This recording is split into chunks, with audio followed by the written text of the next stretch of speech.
especially these teachings, how to practice in session or meditation or post-meditation.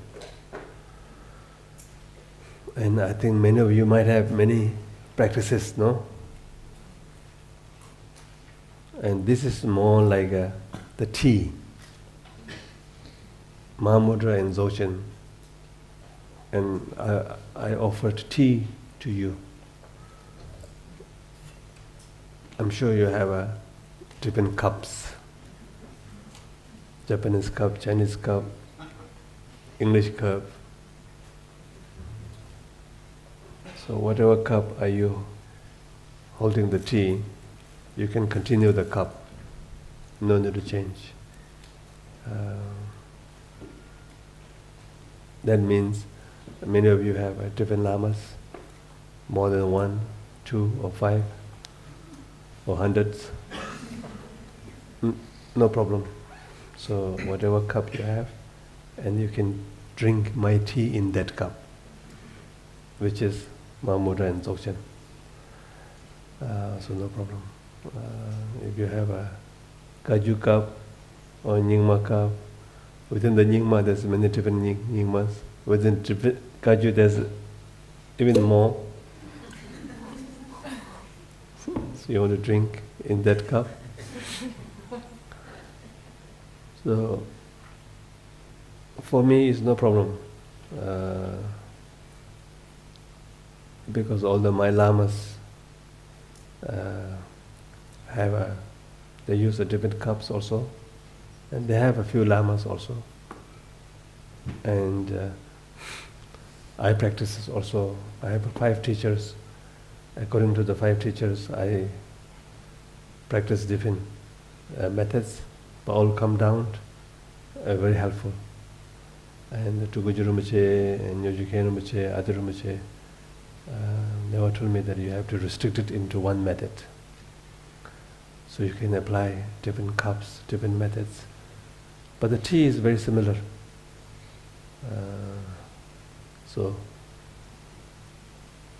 And this is Mahamudra tea.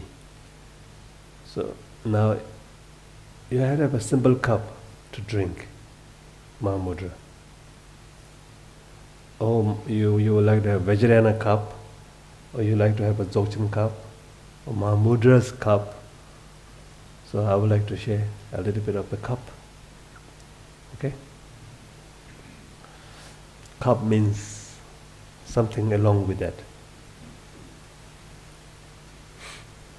So those who are practicing Vajrayana practice, you have elaborated cup. So I don't need to explain. So sadhana, for example, sadhana has, everything is there. So all the components, whatever we need to hold tea is very elaborated way of holding it, because some people like to have a nice cup when they drink tea, and tea makes difference. No? In Japanese ceremony, cup is special. How you sit, how you move, how you hold the cup, how you clean.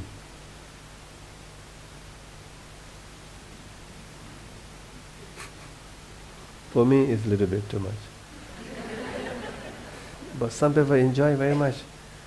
Through this process, through this cup, then they drink tea. Wow. Special tea.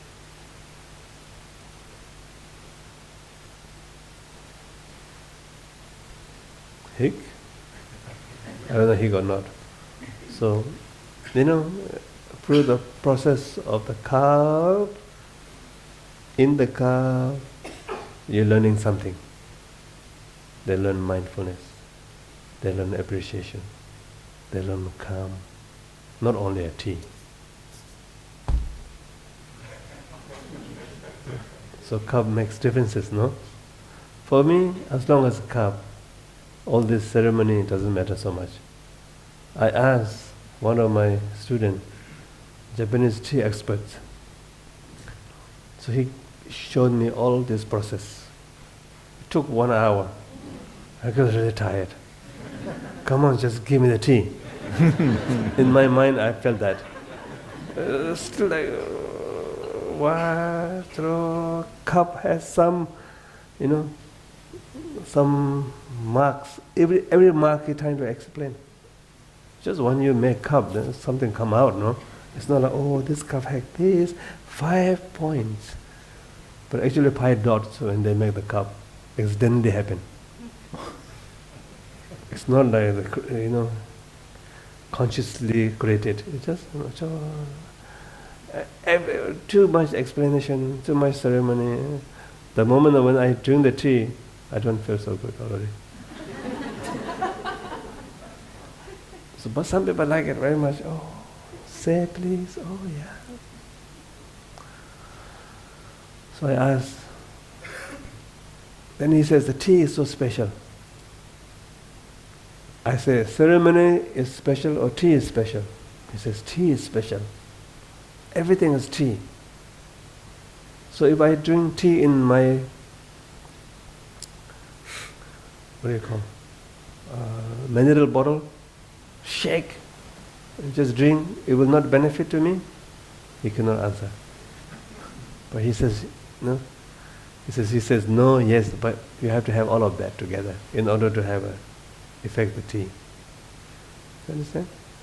So which is, psychologically, yes.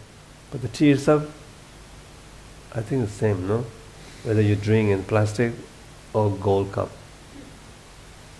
But the whole ceremony helps somehow for somebody. For me, never mind.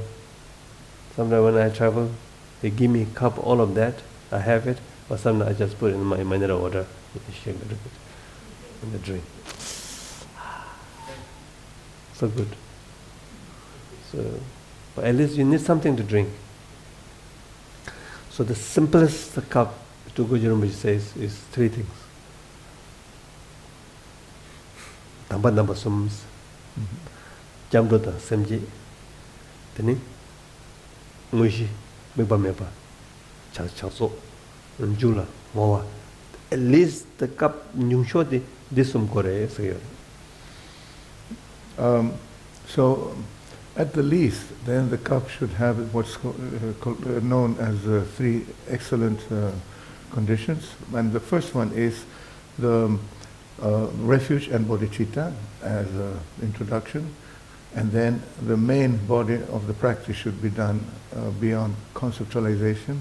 And finally, the conclusion, which is the distribution and dedication of merit. So, at least the cup should have these 3 factors.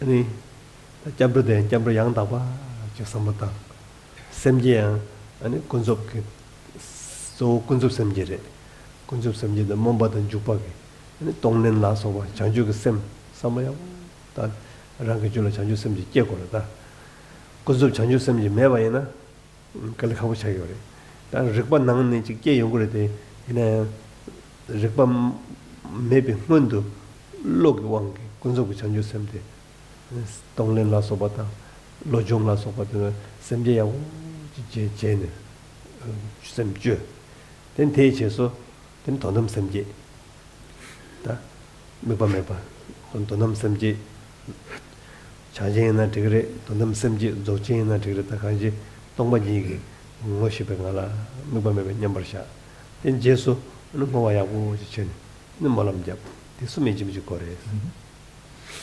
So, the first is taking refuge, but when you take refuge, then you understand what you're doing, you feel that, and then this is followed by the development mainly of relative bodhicitta. That means to say, it is the aspiration, or also the bodhicitta in action, that you have. This is important if you experience, but the whole point of contemplating or reflecting on bodhicitta is to feel that altruistic mind of bodhicitta. If you have that, then things will be easier. And so then, when you cultivate that bodhicitta, you do lojong, you do also like tonglen, the exchange. For immeasurables. metta. These four immeasurables that we have, and so forth. So that would be the absolute bodhicitta, and these two constitute the relative bodhicitta. These two constitute the introduction. Then you go into absolute bodhicitta, which would be that beyond conceptualization, which would be like the recognition of emptiness. That's the meaning of the practice of Mahamudra and Dzogpa Chenpo. Then finally, you distribute and dedicate the merit, and you end up by making aspirations. So you can do 45 minutes, 1 hour, or 2 hours on that.